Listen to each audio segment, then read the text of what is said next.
Hello, this is Haze and Movie Pulse interviews. I am Panos Kotzathanasis, and today I'm here with Tumpal Tampubolon, an Indonesian director who's filmed The Sea Calls for Me just premiered in Busan.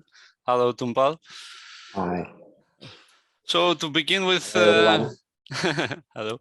So to begin with, okay, your film won the Sonje Award in Busan. Are you proud of this achievement? Happy? Of course, happy, but I mean, it's a blessing. I mean, I never expected it to win, but yeah. So it's great. Okay. And how was the reception of the audience in Busan of the film?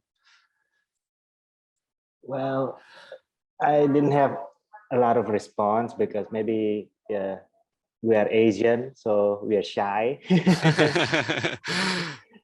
But I mean, once in a while, someone came up and tell me, hey, I watched your short film and I really like it. So it's nice to have that kind of experience. It's new to me because I never been into a big film festival before.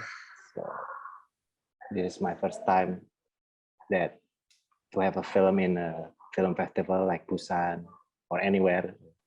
So it feels good to finally interact with the audience, because for the past 2 years, Indonesia it's been really hard in Indonesia. The theater is closing down, so no festival, nothing.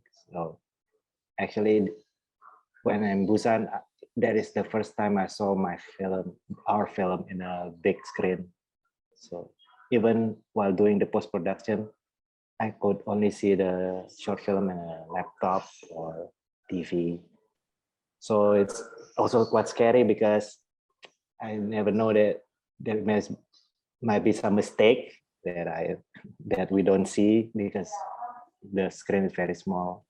But it turned out okay. Okay, no, not too much mistakes. Okay, all right. And what was the inspiration behind the film? How did you came up with the story?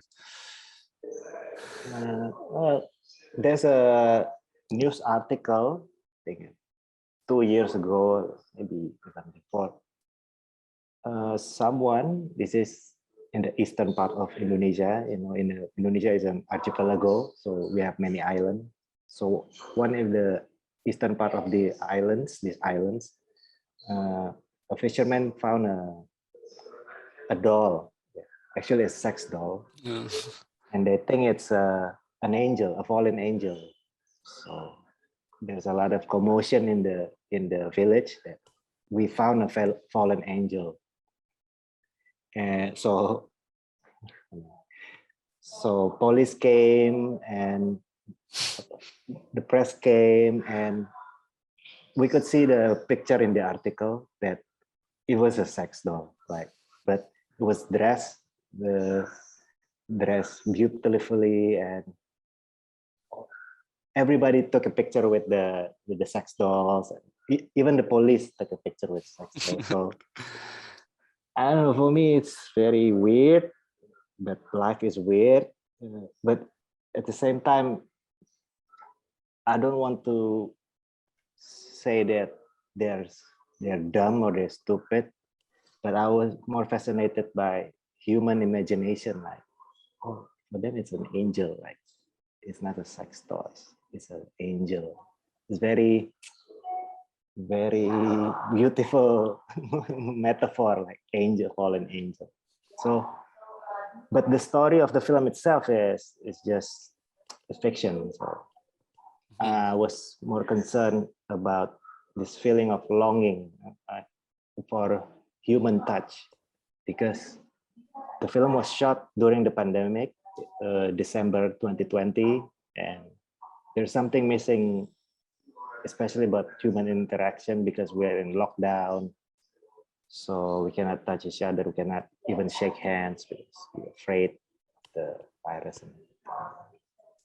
So that is mostly the what inspired me to tell this story to make the film. And why did you choose to have children for protagonists? I don't know. I mean, I thought maybe because they're more imaginative and they are more sincere, I think, in their way of seeing things like that. And I want to tell a story about motherhood or the image or the imagination of mothers, and I think it's fit like children and mother. So I think that's the reason I choose children as the main protagonist. And I also want to try. It's a it's a test for me. Can I direct children? Because in filmmaking, we always say that never direct a film with children and animals. So I just find it's interesting. Can I survive to make a film with the children? Because my feature film, we're still in the process of developing it, but it will involve animals. So I think it's the progression. Like my next project is going to involve animals and a lot of animals, actually. So you took that as a challenge. That is very difficult. I took it as a challenge. Okay. And how was the casting process for the kids, for the protagonists? Both of them are former, we call it street kids. So they live in a dormitory in a foundation. The name of the foundation, Children of Hope Foundation. Most of the children live there. They're coming from the urban poor background, so most of them work in the street, even from early childhood. Why I choose them? Because this film is about longing and abandonment. And when I talk to my producer, we could try to cast children actor, but for me, like, yeah, that kind of feeling, abandonment, longing for love or something. It's a very difficult feeling. I mean, it's not a pleasant feeling, and I hope not many children experience that in their life. But unfortunately, street children experience that from the early age. So my reason is only that, okay, but I want the actor who could convey that kind of longing, not through dialogue, but through their body, through their eyes, like, so it's very subtle way of telling how they feel inside. So I think life experience is important, and authenticity is important for the casting. That's why I choose them, because they know the feeling, they know hardship, and the character needs that kind of experience. So it was not difficult to explain to them this feeling of longing. It was already there, let's say. Yes, they don't even read the script. I just tell the story. I have the script. I make a mistake sending them the script, and they are confused.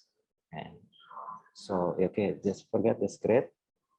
And actually, I never discuss about this longing and everything, because they understand when they see first the doll and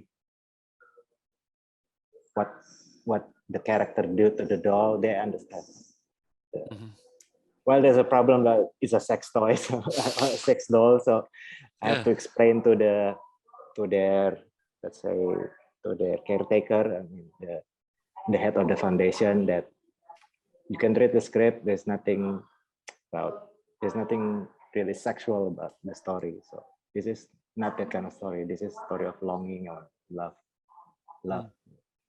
And she said, okay, I understand what you're trying to do.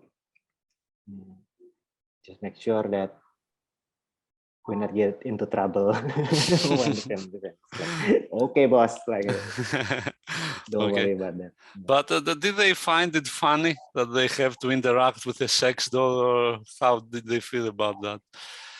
Yeah, I mean, for practice, I brought the sex dolls that I bought online, and it was really awkward. Like, I mean, we're purchasing a sex doll and everything, and I have to use my real names, like everything. And I bought 3 of them. Like, oh my god, okay. Yeah, I mean, and finally received the sex dolls, and I test it in terms of I pump it, so it, Okay, yeah, no misunderstandings. yeah. So I could see the the the feature and everything, and I felt a bit uneasy, like, oh, okay, now I have to bring this to them, like, and I brought it to them, and they see the doll, and we explain, like, okay, they, what is the purpose of this doll? I mean, we explain it a little bit, and they say, okay, yeah. I think they also understand. Unfortunately, they also understand that kind of thing because their life experience in the street, everything.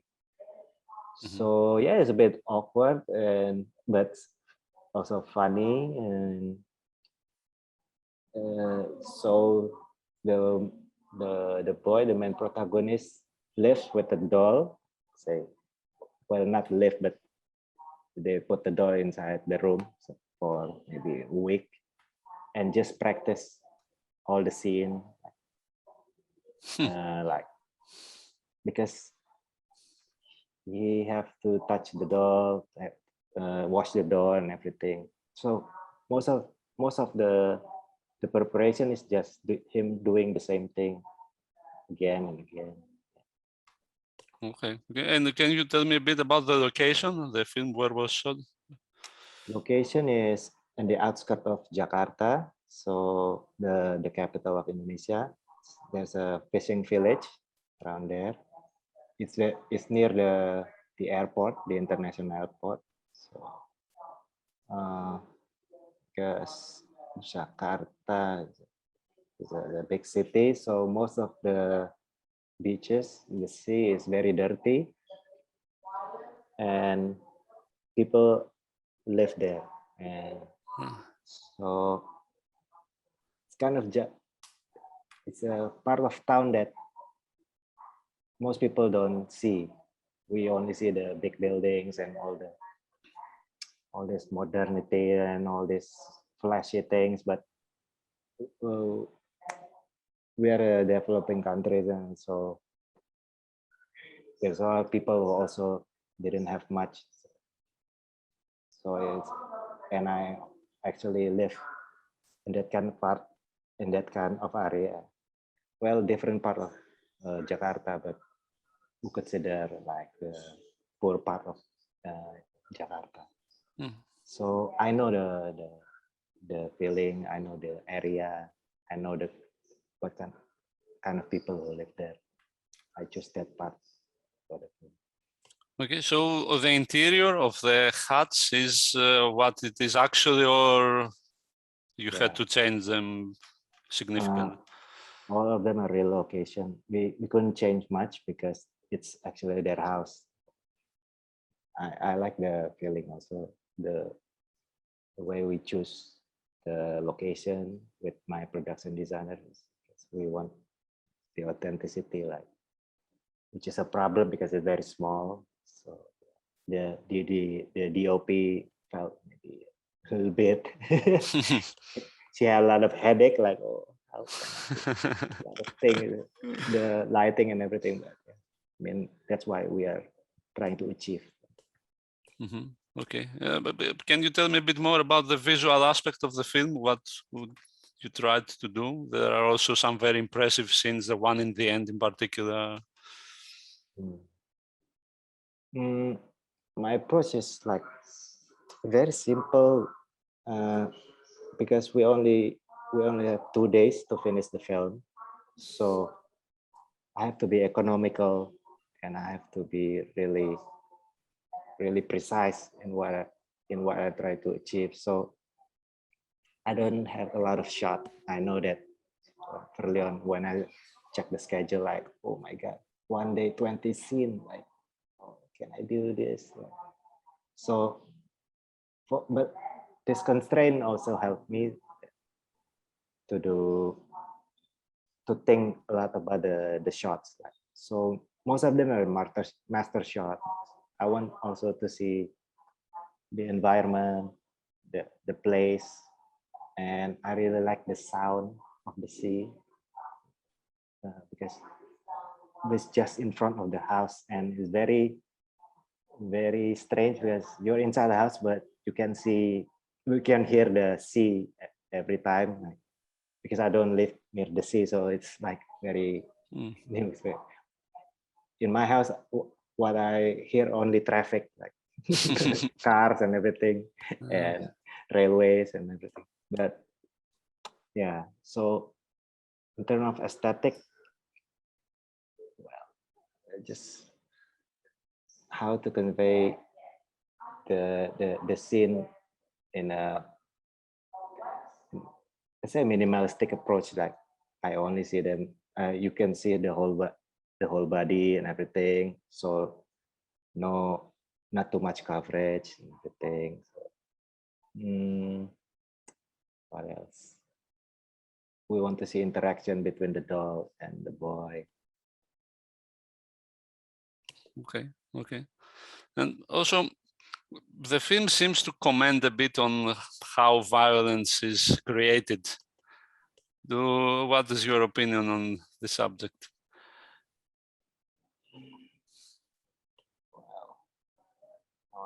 Do I have a very anything new? But my point of view about silent violence. But we live, unfortunately, in Indonesia, we live in a violent society. Personal violence, structural violence, even symbolic violence, I think also. Well, we have a lot of story about human rights crime, like that. I don't know what terms. So even when we don't talk about violence, it's around us. And the root of it, I think, in my opinion, mostly of disparity, of economic disparity. And memories. I mean, it's also generational, the violence that I felt in, at least from what I see around me. And also, the film seems to suggest that the way to avoid violence is, let's say, if we take a closer look at the people around us and try to understand them, then we can avoid violence. Is that what you tried to say, let's say, with the finale? Yeah, I mean, that's what I believe. Like solidarity, empathy. Sounds corny, like very kumbaya kind of thing, holding hands, but especially during this pandemic, I think is very important. And I think our only way out is the other people. Our hope is other people. We can only hope from each other. We can have hope from each other. And that's why I believe, and there is also what not a prescription. I don't know how to solve this big problem, but I do believe that, yeah, you need to be more empathic, or you need to consider other people too. Yes, I understand. Also, what is your opinion of the Indonesian movie industry at the moment? Before the pandemic, things are going great.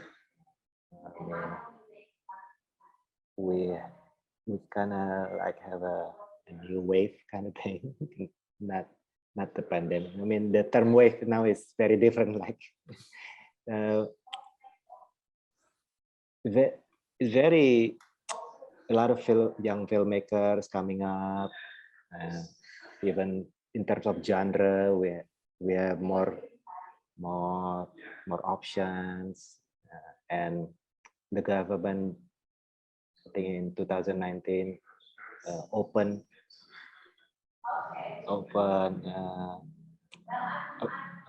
foreign investor to come to Indonesia. Actually, one of the feature film Indonesia was a production with 20th Century Fox, so that's a big deal. But then the pandemic came and all production was closed. Nobody could make a film for almost like 16 months. Well, now it's getting better. People start to shoot, to make films again. Well, now we start from series, only a few feature film, but it's getting better. And this year is very special for us because 2 films won a major award both in Locarno and in Toronto. In Locarno, Vengeance is Mine, Everything Paid in Cash by Edwin, won the Golden Leopard. And the other one is Juni, from Camilla Andini. It won the platform in Toronto International Film Festival. So it's a good year. I mean, it's a good news among this sadness that we experience with the pandemic. It's been a good year for Indonesia this year. So people in Indonesia in general go to the cinema to watch local films, or do they prefer foreign ones? Local films, yes. Of course, Hollywood films still, yeah, they're everywhere. But people start to have faith to watch Indonesian films again, because during the 90s, we have like the apocalypse of Indonesian cinema. So I think almost maybe 10 or 20 years we don't have any production. So cinema, we could only see Hollywood films. And starting again, we start to see Indonesian films and producing Indonesian film again. Maybe the early 2000, and it's growing steadily until the pandemic hit. So there's a lot of audience in Indonesia, but the problem is the theater number is very small. We have a 227 million people, and the screen is maybe only 4,000, I think. I don't know. I don't know the real number, but it's not proportional. So very small screen, so many audience, so many people. So are there any chances for your film to be screened, you think? I mean, outside of festivals? Well, we try to do it, but well, now the theater is start to open again with 50% capacity, but they don't show short films. So maybe online platform, OTT, that kind of thing. But for now, we are still trying to go with the festival circuit.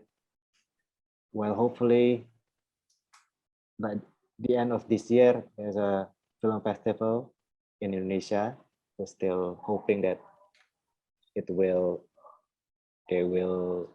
actually do the festival this year, because they want to do it in-person festival. It's located in Jogja, so Jogja, International Film Festival. Okay. I don't know if you got accepted or not. So Okay, all right. And can you tell me a bit about your next project, the one with the animals? yeah, it's a feature film. It's your first feature, or? It's my first feature film. So I make a living as a screenwriter. I actually written 5 feature film, but as a director, this is going to be my debut. The title is Crocodile Tears, so you know what kind of animals will appear in the film. Yeah, I don't know why I choose crocodile. It will be interesting to see, how crocodiles how you teach crocodiles to act. Okay. Yeah. So it's set in a crocodile farm. We have a lot of crocodile farm actually in Indonesia. So the story is about a relationship between a mother and her son who's growing up and think that he could have another life bigger than this crocodile farm. So he want to have his own family, married, and everything. But they're very dependent. So the story is about how they resolve this problem. But the mother believed that the son father is a white crocodile who live in the farm. So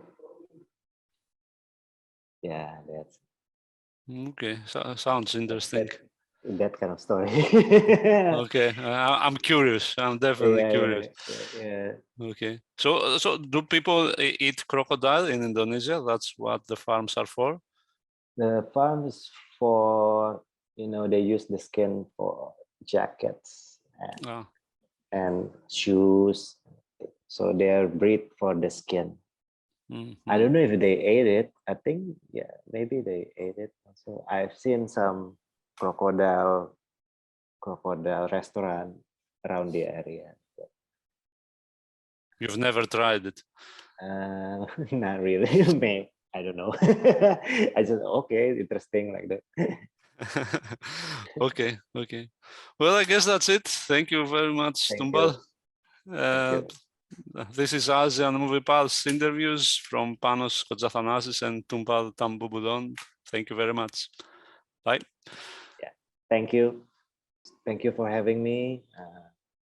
I hope you could see the short film. I don't know how and where, maybe in another film festival or sadly online.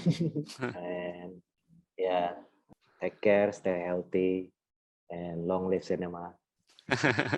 Okay, thank you very much, Tumpal. Thank you. Have a nice day. Bye. Thank you. Bye.